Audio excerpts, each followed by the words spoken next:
Bonjour à tous, que la paix soit sur vous. Donc, bien sûr, la paix que notre Seigneur Yeshua donne n'est pas ce que le monde peut donner, ni ce qu'une situation professionnelle peut vous amener. Mais une paix qui vient d'en haut, une paix que l'intelligence ne peut pas comprendre. Donc voilà. Donc, alors, là, c'est la deuxième partie de ce réveil chrétien. Donc, on peut comprendre et tout que après avoir pris conscience que aller dans des fédérations chrétiennes, aller dans des dénominations, faire un culte à Dieu le dimanche et le reste de la semaine, remettre le vêtement d'identité du monde pour pouvoir avoir des biens matériels, pour pouvoir avoir une situation sociale et professionnelle, que en fait il arrive à un niveau où la personne qui croit en Dieu et qui vraiment veut aller plus loin avec Dieu, la personne qui veut connaître vraiment le Père, se retrouvera dans une situation dans laquelle il sentira une lassitude.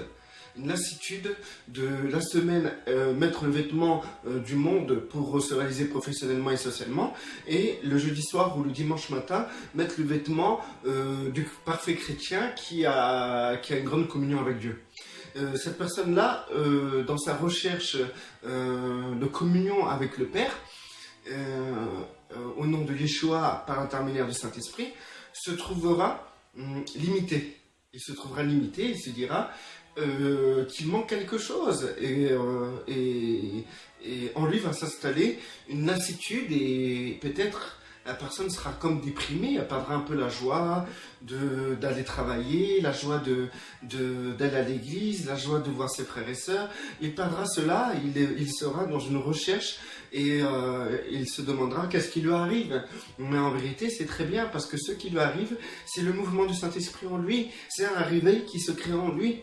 Donc il y aura deux solutions, soit il réagira très mal, c'est-à-dire qu'il va mettre un peu les choses de Dieu de côté et il va chercher du réconfort à travers plus de biens matériels, plus de réalisations, plus de recherche d'identité dans le monde, ou bien il va comprendre en fait que la manière qu'il marche vis-à-vis du Père n'est pas correcte, et qu'il y a un souci, qu'il y a un problème, et qu'il faut réagir. Parce que c'est plus possible de continuer à marcher de cette manière. Je ne ressens plus, quand je lis la Bible, je me revois pas, je me vois pas à travers la Bible, quand le pasteur y prêche, ça me touche plus, et quand je vais au travail, je suis triste et j'ai plus envie, et je me sens mal au travail, je me sens mal partout en fait. Que ce soit à l'église, que ce soit au travail, que ce soit dans ma famille, je me sens mal. J'ai besoin de quelque chose. Et la personne, en fait, qui arrivera à ce niveau-là, elle se sentira morte à l'intérieur. Vraiment mort, quoi. Et ça, c'est très bien. C'est très, très, très bien. Parce que c'est quelque chose qui l'amènera à se questionner. Parce que la réalité est que le fait que tu te trouves confortable dans les systèmes religieux, et dans le système du monde, c'est que, en vérité, si tu te trouves confortable, c'est que tu ne te poses pas de questions et que tu continues sans te poser de questions. Et imaginons, si c'est l'erreur, tu restes dans l'erreur sans te poser de questions. Mais quand le Saint-Esprit commence à te toucher, là, il y a un contraste entre ce que Dieu veut et ce que la religion offre. Et donc, cela amène au questionnement. La personne va se questionner. Et le plus souvent, on remarque ce cas à partir du moment qu'une personne commence à rechercher partout des réponses. Elle va aller sur Internet, elle va écouter des tas de vidéos, elle va écouter des tas d'enseignements, elle va acheter tout plein de livres et tout. Et au début, elle trouvera son réconfort à travers les livres, pareil. Donc, comme elle a retrouvé un équilibre à travers les livres, ou les vidéos, elle va commencer à remarcher sur ses acquis, sur les acquis qu'elle a reçus à travers les vidéos et les livres, et donc du coup elle va aller dans les systèmes religieux, fédérations chrétiennes, dénominations chrétiennes, et elle verra que ce qu'elle a appris sur Internet ou ce qu'elle a appris à travers les livres ne correspondent pas à la théologie dans l'assemblée dans laquelle la personne fait partie. Donc, de ce cas-là, il y aura de la confrontation, la personne sera rejetée parce qu'elle va commencer à imposer sa vision qu'elle a acquise à travers les vidéos, à travers les livres, etc. Donc il y aura un conflit d'intérêts. Ensuite il y aura le pasteur, ça n'ira pas, parce que le pasteur, ce qu'il prêche, ça ne correspond pas du tout à la nouvelle vision que la personne a eue, et ce qui la met bien, ce qui la met confortable, et du coup il y aura un conflit dans lequel la personne se sentira de nouveau mal. Donc, excusez-moi, le portable est tombé, voilà, elle se sentira de nouveau mal. Donc qu'est-ce que ça va créer? Ça va créer que cette fois-ci, après avoir bien recherché à travers Internet, à travers les livres, il lui restera pas beaucoup de choses à faire, puisqu'elle aura déjà fait ce qui est énorme déjà. Donc elle va revenir dans les écritures de la Bible, etc. Elle va relire la Bible, elle va essayer de s'imprégner, mais ça restera moyen. Donc elle recherchera à travers des frères et des sœurs qui font partie d'autres dénominations. Comment dire, elle cherchera à s'identifier à eux pour voir si ces personnes pensent comme eux. Et si elle trouve des frères et des sœurs qui pensent comme eux, ben, elle va aller voir dans leur fédération ou dans leur dénomination. Parce que si ce frère pense comme elle, ça veut dire que le pasteur prêche ce qu'elle a acquis à travers les livres, à travers les vidéos sur Internet. Du coup, ça crée quoi? Ça crée que la personne va changer de fédération ou de dénomination. Ce qui va créer aussi des conflits, etc. Et du coup, si c'est pas à travers un frère ou une sœur dans lequel elle arrive à s'identifier, ce sera après un conflit, bah, elle va dire je vais changer d'église. Je vais changer de fédération. Donc, elle va passer. Avant, elle était baptiste. Elle ne croyait pas au baptême du Saint-Esprit qui amène obligatoirement de parler en langue. Et le voile qu'elle doit mettre sur sa tête lui plaît pas trop. Donc, qu'est-ce qu'elle va faire? Elle va plutôt se dire, ah, je vais aller dans les églises pentecôtistes. C'est un peu plus ouvert. Et donc, elle va commencer à chercher le baptême du Saint-Esprit, elle va commencer à parler en langue, etc. Elle va s'identifier. Et si jamais il se crée une nouvelle lassitude, elle va encore rechercher à gauche, à droite, et elle va voir encore, il y a quelque chose de plus fort. Donc, elle va changer, elle va plus aller chez les pentecôtistes, elle va aller chez les évangélistes. Donc, pour vous dire ça en gros, je vous dis ça en gros, mais c'est pour dire que le commencement du travail du Saint-Esprit dans la personne commence par une lassitude des systèmes. Mais ce que la personne ne comprend pas, c'est que en allant rechercher des vidéos sur Internet ou en lisant des tas de livres, elle ne comprend pas en fait que c'est pas une question de connaissance qui va changer la donne, parce que malgré qu'elle lit les livres de chrétiens qui ont écrit ces livres, et ces chrétiens font partie eux-mêmes de fédérations, elle restera toujours liée à ces systèmes, Donc du coup,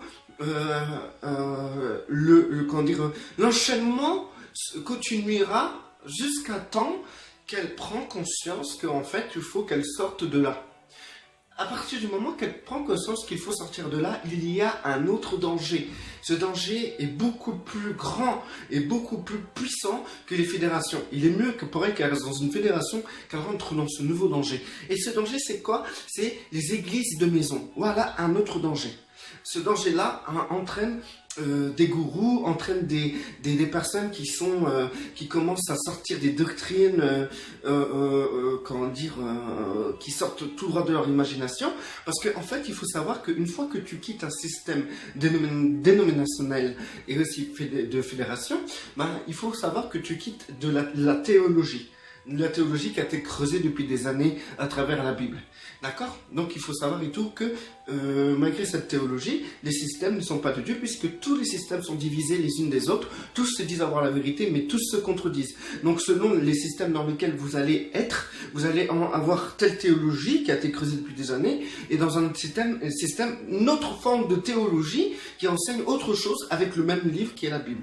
Donc du coup, la personne va sortir des systèmes, mais qu'est-ce qu'elle va le faire? Elle va se retrouver sans théologie, mais avec des bases qui sont tout le temps, qui sont toujours des bases de théologie dans lesquelles, des assemblées dans lesquelles elle a évolué.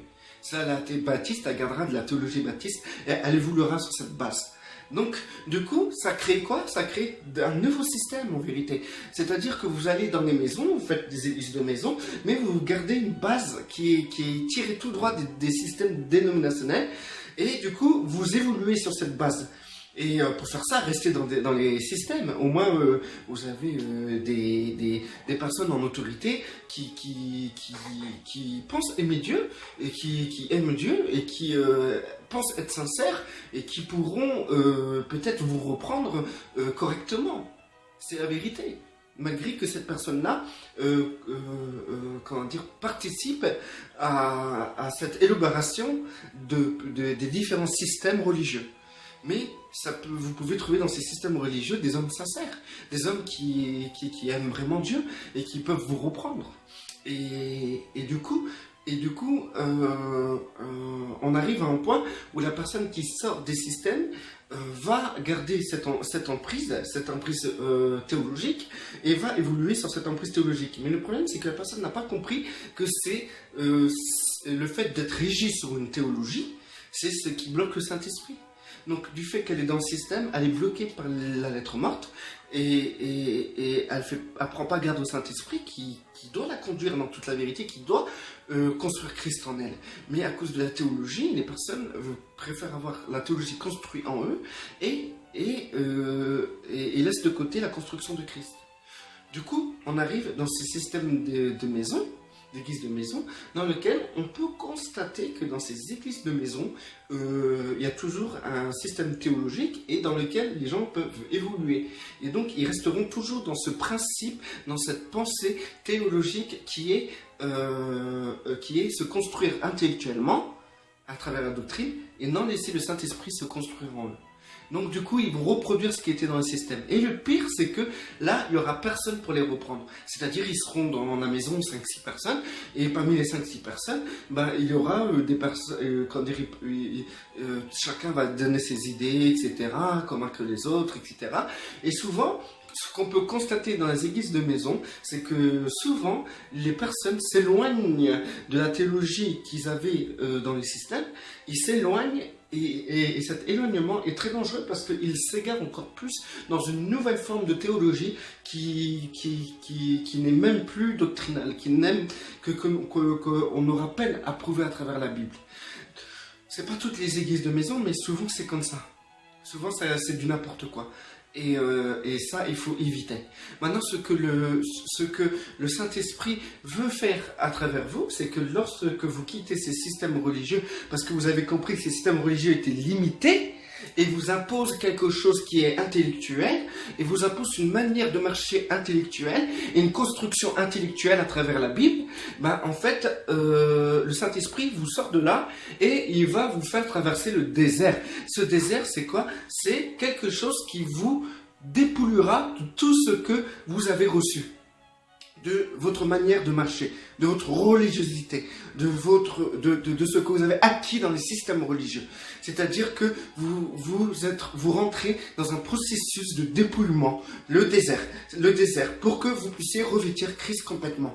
C'est-à-dire que, au lieu de sortir des systèmes et recréer un nouveau système qui est les églises de maison, ces églises de maison sont un système. C'est des systèmes. Pour moi, c'est des systèmes dénominationnels. C'est, je veux dire, église baptiste, on dit église de maison. C'est la même chose pour moi. C'est la même chose. Et ça créera la même chose. Ça créera en vous une construction théologique dans vos vies. Et toute construction théologique est liée à la construction du monde. Parce que les constructions théologiques vous permettra de mieux vous mouvoir dans le monde et dans le système du monde.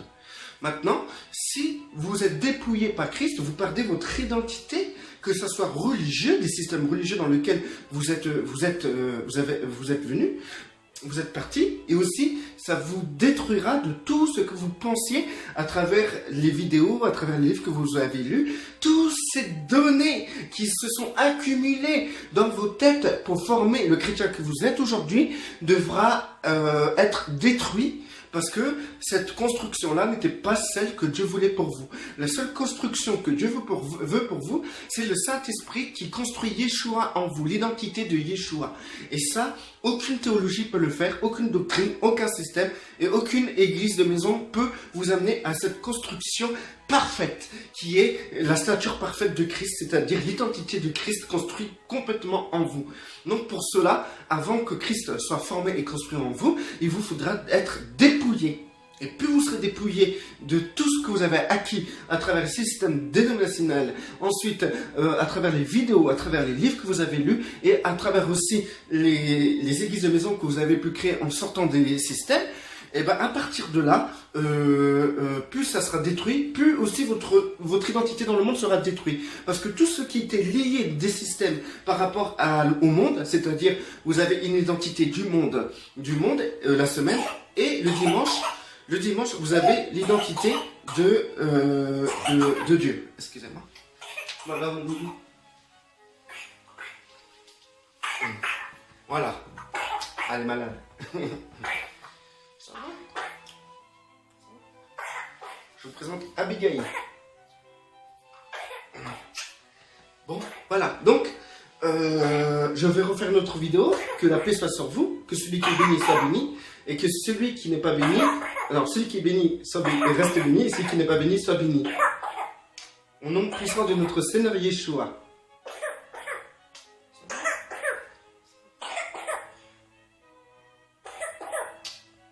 Pour la gloire de notre Père. Amen.